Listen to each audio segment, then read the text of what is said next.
సూర్యాపేట జిల్లా తిరుమలగిరి మండల పరిధిలో నకిలీ పత్తి విత్తనాలను విక్రయిస్తున్న నిందితుడిని, ప్రభుత్వ నిషేధిత గడ్డిమందును విక్రయిస్తున్న మరో నిందితుడిని తిరుమలగిరి పోలీసులు మంగళవారం రోజున అరెస్టు చేయగా మరో ఇద్దరు నిందితులు పరారీలో ఉన్నారు. సుమారు 1,25,000 విలువైన 52 కిలోల నకిలీ పత్తి విత్తనాలు, 3,50,000 రూపాయల విలువగల 300 లీటర్ల నిషేధిత గడ్డి మందులను పోలీసులు స్వాధీనం చేసుకున్నారు.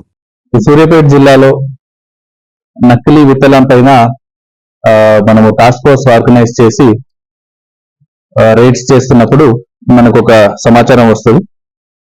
తిరుమలగిరి పోలీస్ స్టేషన్ లిమిట్స్ లో ఒక ఇంట్లో ఈ నకిలీ విత్తనాలు అమ్ముతున్నారని, దానిపైన లోకల్ ఆఫీసర్స్ వెళ్ళి అక్కడ చెక్ చేసినప్పుడు 52 kilos BT3 cotton seeds loose అమ్ముతున్నది ఉంటుంది. Almost 1,25,000 rupees worth. అదే కాకుండా 3.5 lakhs వర్త్ దానికి యూజ్ చేసే గడ్డి మందు గ్లైకోసెట్ కూడా అక్కడ దొరుకుతుంది. దానిపైన కేసు రిజిస్టర్ చేసి నలుగురు పైన కేసు రిజిస్టర్ చేశాము. దాంట్లో 2 మన కస్టడీలో ఉన్నారు, ఇంకా 2 పరారీలో ఉన్నారు. మెయిన్ A1 నాగ మల్లేశ్వరరావు, ఇతను సతనపల్లి గుంటూరు నుంచి, ఇతను ఇక్కడ తీసుకొని వచ్చిన మెయిన్ పర్సన్. అట్లనే పసుపులేటి అనంతరెడ్డి, వీళ్ళిద్దరూ పరారీలో ఉన్నారు. సంఖ్యపల్లి సోమిరెడ్డి, ముగులోత్ ప్రేమ్ కుమార్, వీళ్ళిద్దరూ మన కస్టడీలో ఉన్నారు. వీళ్ళు వాళ్ళ దగ్గర నుంచి తీసుకోండి 1 kg 2,000 తీసుకోండి 2,500 కి రైతులకి అమ్ముతున్నారు. సో అట్లనే ఇంకొకటి ఇన్ఫర్మేషన్ కూడా మనకు ఆరోపల్లి పోలీస్ స్టేషన్ లిమిట్స్ లో వస్తుంది.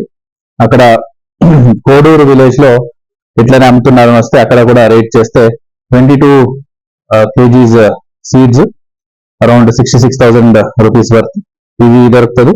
దాంట్లో మనకు పేర్ల వెంకన్న అనే ఒక పర్సన్ కస్టడీకి దొరుకుతాడు. ఇంకా 2 అబ్స్కాండింగ్ లో ఉన్నారు, పేర్ల బుచ్చయ్య అండ్ కంకరబోయిన ప్రసాద్. సో వీళ్ళిద్దరిని మనం వెతుకుతున్నాము. వీళ్ళిద్దరి పైన కూడా కేసు రిజిస్టర్ అయింది. సో వీళ్ళందరినీ కూడా అరెస్ట్ చేసి రిమాండ్కి పంపిస్తున్నాము. అట్లనే జిల్లా లెవెల్లో టాస్క్ ఫోర్స్ ఆర్గనైజ్ చేశాం. అన్ని సీడ్ షాప్ ని అగ్రికల్చర్ ఆఫీసర్స్ తో చెక్ చేయడం జరుగుతుంది.